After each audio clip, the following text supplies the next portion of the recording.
What's going on, guys? King Trats here, back with another video on the channel, and today we have got some creamy sausage rigatoni. I was craving pasta like crazy, so let me just break down how I made this for you with a little bit of play-by-play like John Madden.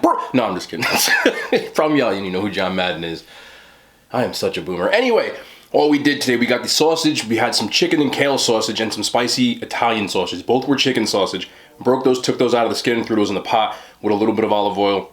Browned those down until they cooked to a nice little consistency. We added some fresh mushrooms to it on the side. Let those get happy with a little bit of garlic.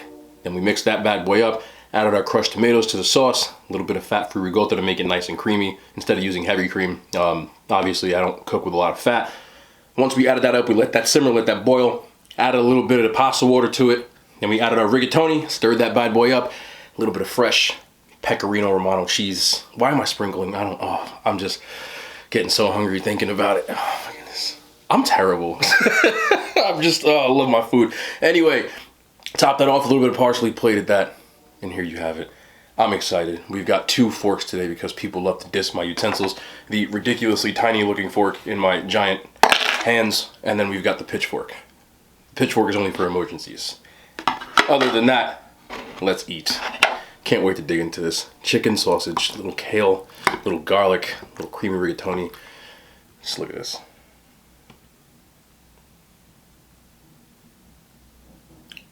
Yeah, I hear that's the flavor jets.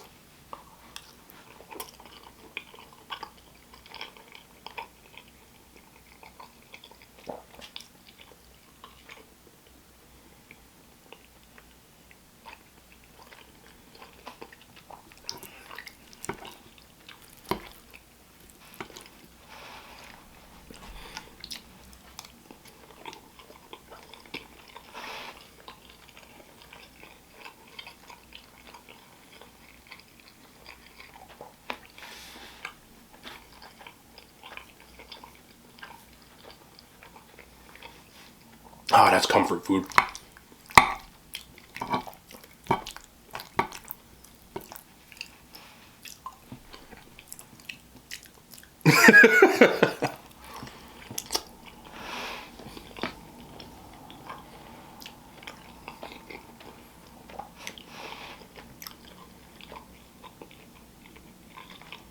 That is so good. That is so good. If you don't like mushrooms, just don't add the mushrooms. I like mushrooms. I just spilled the noodle. Don't think for a second that I'm not going to get that noodle on the side over there, because I'm going to get it. See the pecorino? Nice coating. Rigatoni is just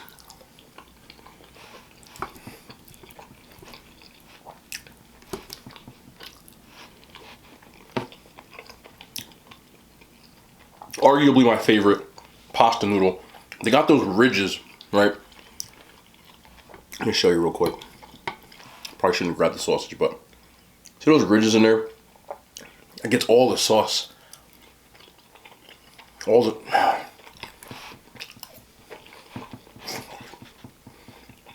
If I was emotional, I'd cry right now.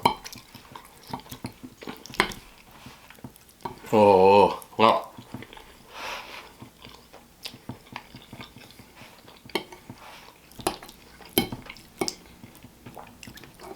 What noise did I just make, bro? Like, did I just go, whoa, wow? I don't even know.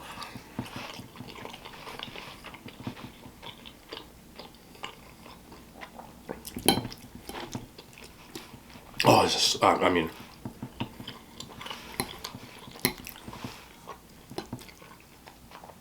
Look at all the sausage.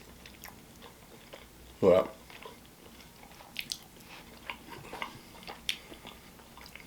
I don't have words. I don't know if you guys have premio sausage by you. I don't know if that's like a nationwide thing. Maybe, but I love premio sausage. I do. When I first started getting into this, they didn't make chicken sausage. I use chicken sausage because it's like half the calories.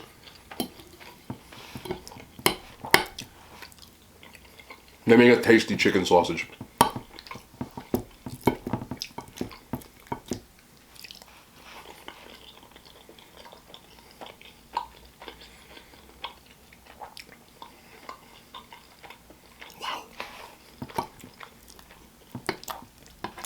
Nice pound of uncooked pasta, uncooked. So over when it's cooked, it's obviously a lot more than a pound, but 16 ounces in here. Can y'all just appreciate this for like 2 more seconds? Somebody is saying, shut up and eat. I like my food show and tell. I was insane. Flavors. Am I playing charades? I don't know.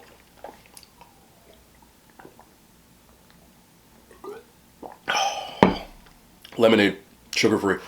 Oh, it just hits different. Honestly, I should have had a nice glass of vino.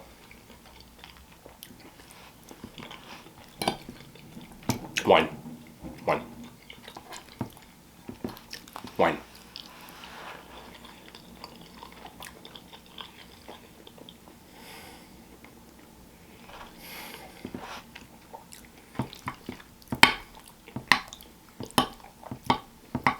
And y'all really think that I should eat with larger utensils? I'm trying to savor this, you feel me? I just spilled some on my chin.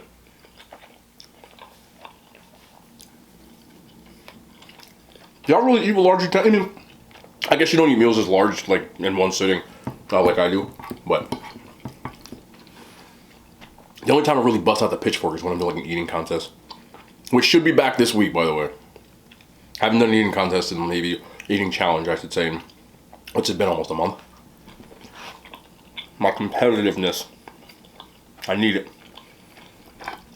You know, kind of hard when I got that row of birthdays. No joke, in consecutive weeks, it's my mother, my best friend, my father, and then me. So, you know, family first.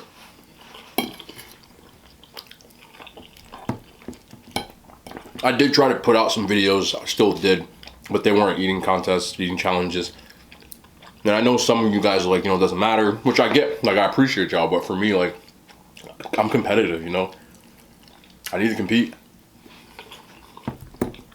What better way to compete than to stuff your face as much as you possibly can in a limited time with a bunch of food that you get tired of eating halfway through.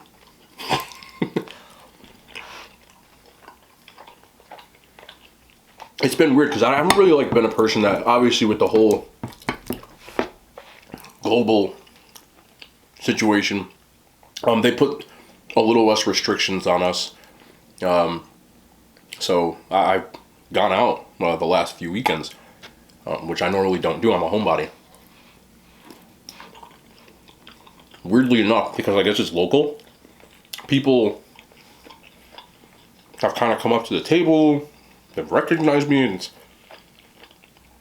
it has happened before, but they start asking about the eating challenges, and I get a lot of questions about the eating challenges, even on here. You know, people saying, well, I want to do this, and it looks like so much fun.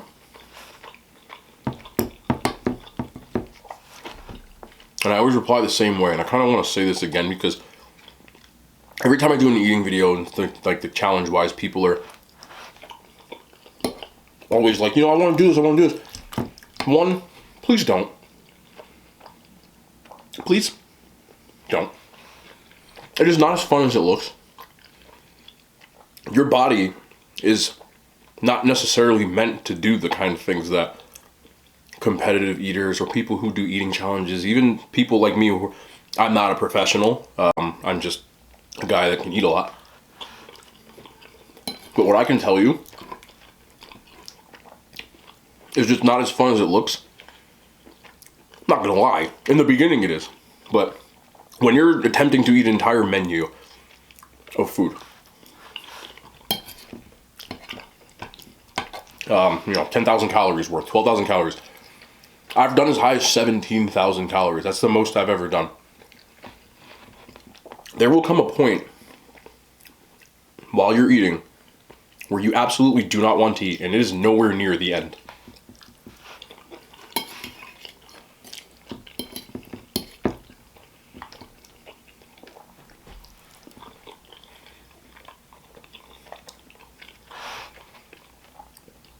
and all of you eat food, right? I'm being not sarcastic, but matter of fact. You know that time when you're eating, when you're like, ugh, you know, most people at that point, they'll eat and you've been full. There is such a difference between that full and eating contest challenge full. That point in an eating challenge usually happens somewhere in the beginning. And pushing through that is not fun. I always bring up this one incident because it is the only time I've ever... I mean, I failed in eating challenge because I literally couldn't chew anymore. My stomach, not my stomach, but my teeth were like done. And the amount of salt, I just couldn't swallow. It was really, really hard.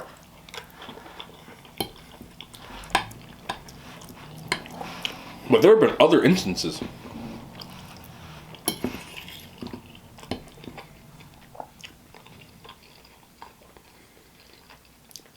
Taco Bell always comes to mind.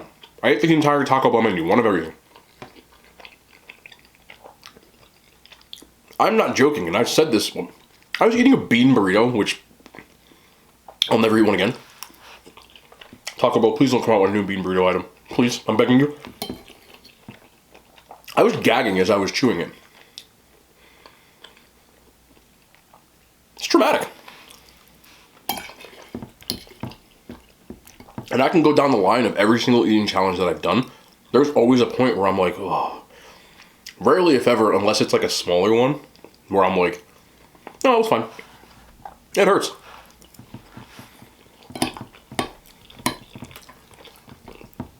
Eating several boxes of cereal, people think, in reality, it sounds good to you, right? Oh, I love Fruity Pebbles. I can eat all these Fruity Pebbles. There's a difference between a big bowl of Fruity Pebbles and several boxes of Fruity Pebbles.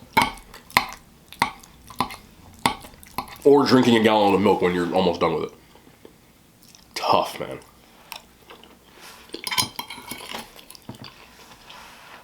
Then there's the aftermath, where you go crawl to your bed or your couch and you hibernate until you wake up and you have to like go through. Everybody, I don't know what other people do, but I have like a routine the next day, or even that night. I'll force myself to go on a walk just to move around a little bit. This is usually like a few hours after, or some form of cardio.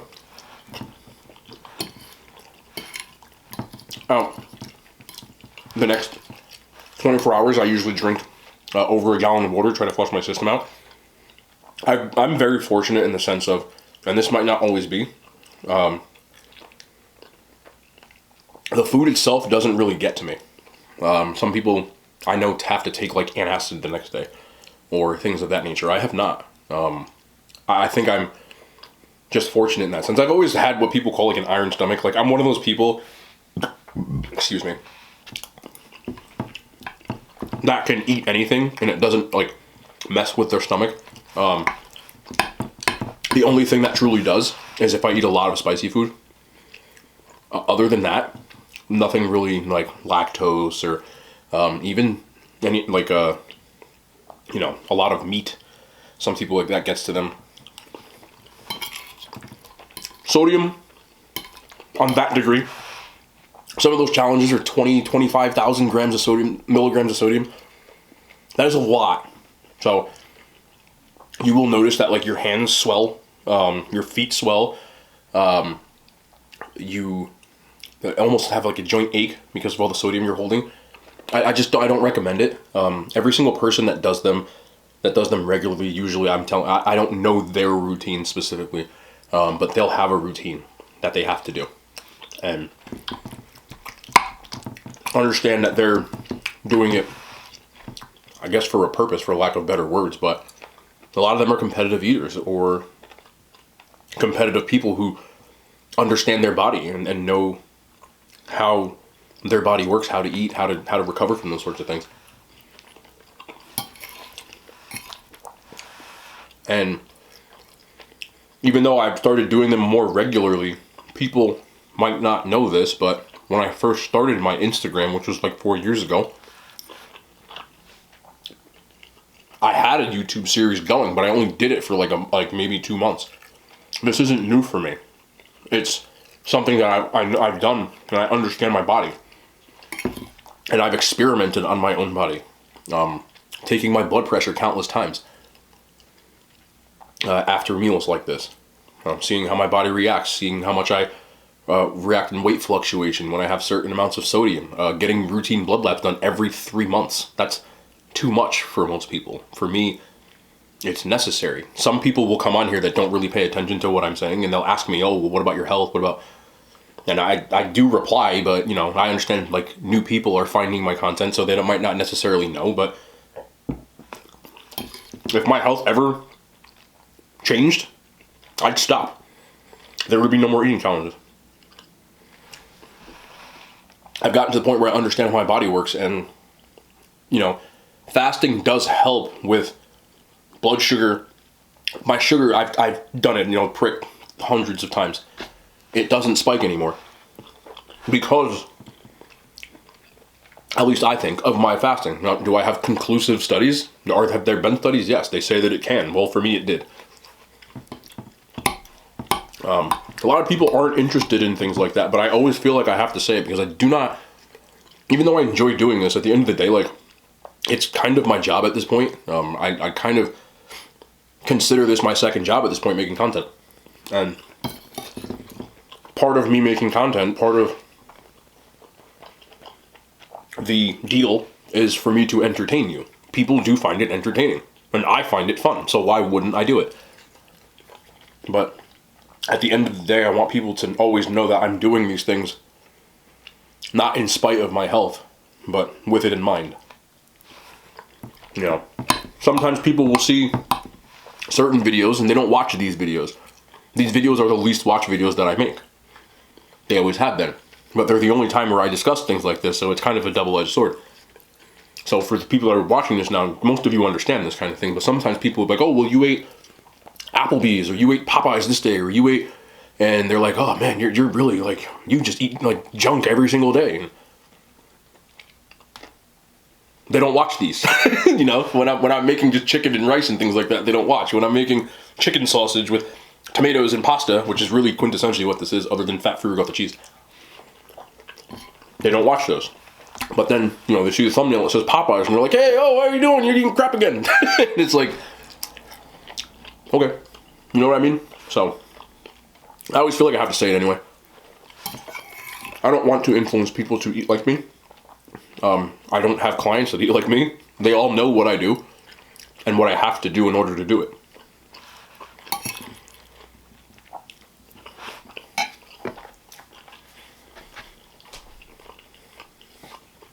I'd make the public service announcement.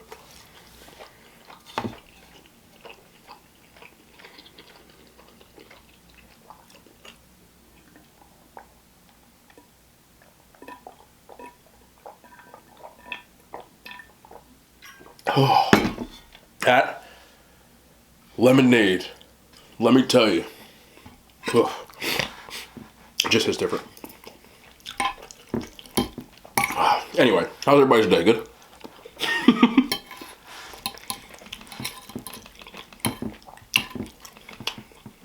I talked about this before too, but I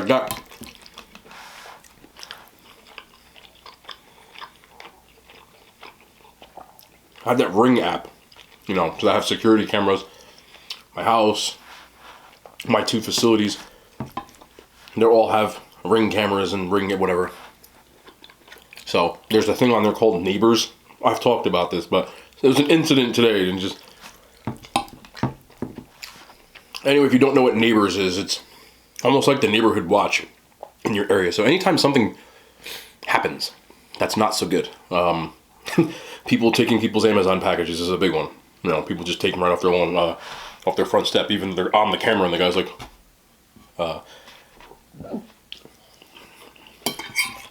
lost pets, police incidents, you know, things like that the police would come for. You get it. And lastly, fires.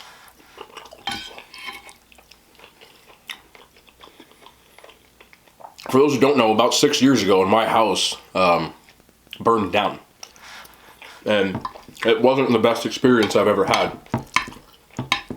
And there's still certain things about it that I like are triggering.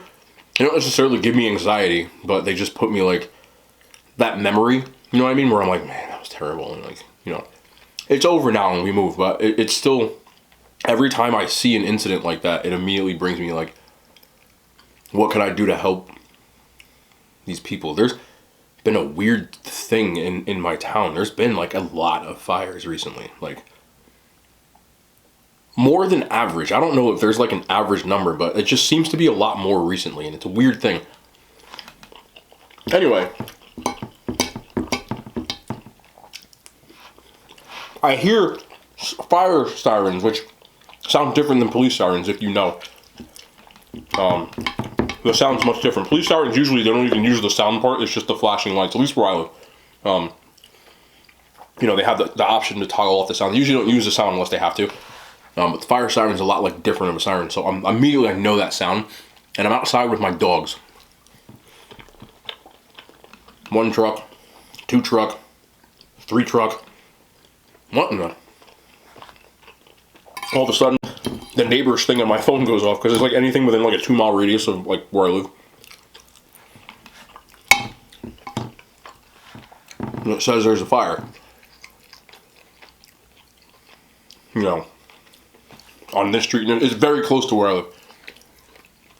And probably about 15 seconds later, because it's really windy outside today, I could smell it. That smell for me is like so like triggering. Like I really don't like that smell. I have like a few neighbors that light like bonfires in their backyard, and that smell, whenever I smell it in the air, I just really don't like that smell. To make matters even weirder, not weirder, but like one of the people, someone I know, they know like around where I live, and they're like, there's a fire right by your house, and I'm like, gee, thanks. Like, you know what I mean? Because they sent me a text message, and they're like, yeah, there's a fire right by your house, and I'm like, I know, I smell it, but thank you. And they're like, oh yeah, I just saw it on my Facebook group, where they look at like their incidents in the eye.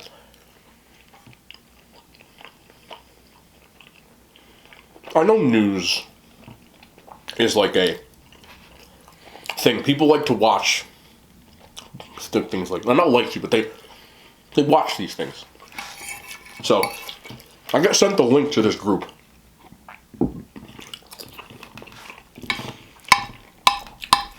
And there's someone that posted the incident, you know, there's a fire here. Not only they post the incident, but they're taking camera phone footage of this person's house burning to the ground. That triggers me. Like, it upsets me. Like, that's someone's stuff, and you're sitting there filming it. You know, like, in this day and age with camera phones, and I get it. Everything's filmed. People get beat up, or worse, and then someone just stands there and films it. And they're filming it, you know, they're walking, you can see the cop cars, and they're like, oh, look it, you know, and it's like, that's someone's stuff. And I can tell you from my own experience, one of the most annoying things that happened when my house burned down was the crowd outside, all talking, like, oh, look at, you know, oh, there it goes, oh, like, man, that person lost all their stuff, oh. And it's like, they don't realize it's my house, I guess. So I'm outside with my then puppy, listening to these people talk about, like, me losing everything I had like it's a movie. Like, this isn't real life. Like, nobody offered any assistance, which I didn't expect. Nobody, anything. There's people that make a living listening to these scanners, and then they try to sell you something as your house is burned down. I swear to goodness that's true. I don't know if anybody else has gone through this. When my house burned down, there was a group of people that popped up with brochures about, like, you know how you board up your house? When you see a house that, like, caught on fire, you usually see, like, somebody sells that? Did you know that?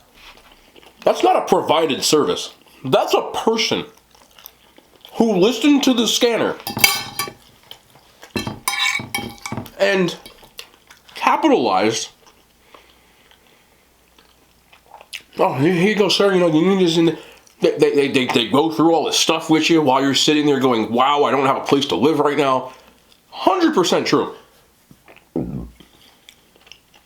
I see just dozens of people with camera phones filming my house. Like, filming it.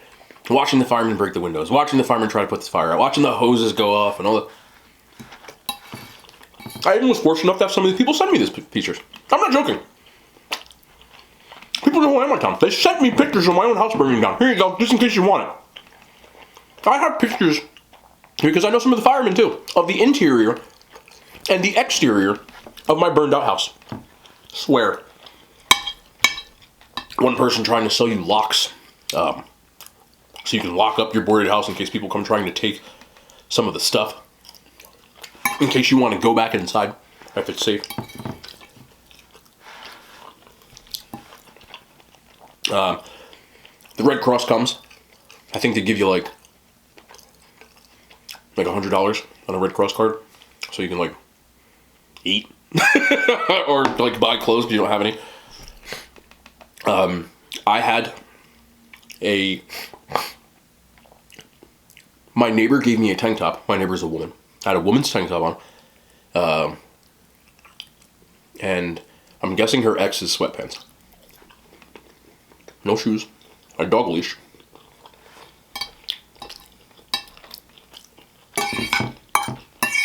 That was the extent of my belongings. So, no, I'm not blaming the Red Cross. I mean, they don't have to give you money, you know. But you're like, in your head, you're like, man, $100 just ain't gonna cut it. So, all these things I'm saying, there's more, which, you know, it actually is coming up because the end of March in 2014 is when it happened to my house. So just seeing that just brings back those memories, and it makes me, you know, I don't like talking about this stuff, but I've helped, I've donated, you know, to people in my town who've lost, because I know what that feels. Even though I didn't get anything from anybody, I didn't get anything from anybody, I still do because I know what they're going through, and it's such a bad feeling. I know people. I look at myself as, even when it happened, I lost a lot of stuff, but no one that I couldn't replace. Nothing, you know. I do know people sometimes lose their pets, man. Like, you know, crazy enough, when someone banged on the door and told me that my house was on fire, that's what happened. My first instinct was to grab Bane. I only had Bane at the point. I didn't have Max yet, my pit bull, if you don't know. That was my first instinct. Without reacting, I ran to the door. There's frantic, and your house burning down. You know, they called 911. I didn't think, first thing, I could get a dog. Like, so, and that was, my dog is now 7. So, I can't imagine someone losing a pet or a loved one. So, even though I lost stuff, I didn't even have it as bad as some of these people who have lost worse. You know, most of my stuff, not all of it, the sentimental stuff, I don't have, you know, like my high school diploma, a lot of my trophies, and like my college stuff, stuff like that's all gone. You know, I had a lot of shoes and stuff, but I don't care about that stuff, you know, like, but at the end of the day, most of that stuff's been replaced. You know, I'm back in my house, you know, that's so, but, you know, just hearing those sirens and knowing that there's someone that right now when I'm talking about this, because it happened tonight, that's going through the same thing, like, most people don't know what, I completely understand what that is, and, like, it's just, like, that road back to normalcy, to having a house to call your own, having to not deal with the insurance companies, you know, basically trying to this is not a joke too. The insurance company goes in your house and they literally will look through everything with a fine-tooth comb to make sure that you didn't set it on fire yourself. Which I get, and I know people do crooked stuff, but there's nothing worse. Just this feeling, man. There's nothing that you don't want to deal with is trying to prove to people that you paid premium for, you know, years, that you didn't do this on purpose. I didn't light my own house on fire. Like, I know it sounds like I'm not laughing, but you know, anybody out there who's ever been through anything, you know, and we've all lost things, and like I said, you can be replaced, and like things can be replaced, stuff can be replaced, but you know, like we've all been there, but you know, like natural disasters and things like that, you know, if anybody has gone through, I'm sure there's a lot of you that have. I'm not ignorant enough to think that I'm the only. I'm just telling you my perspective, my point of view, and like how that like it just is terrible. And I know there's like people going through that right now. You know what I mean? And that's like within the last like month or two in my immediate area. I'm talking like a mile radius. That's like might be the 5th that's happened, which is just like insane to think about. You know, and our town doesn't even have paid. They have volunteer firefighters. They're not paid firefighters, which, you know, bless anybody who's brave enough to do that as a volunteer, let alone as not a volunteer. So, you know. Anyway, I'm not trying to. I had to talk about that. I don't know. I just had to talk about it. But as I said when it happened, I was actually laughing when it happened. And I also said we move. I really did.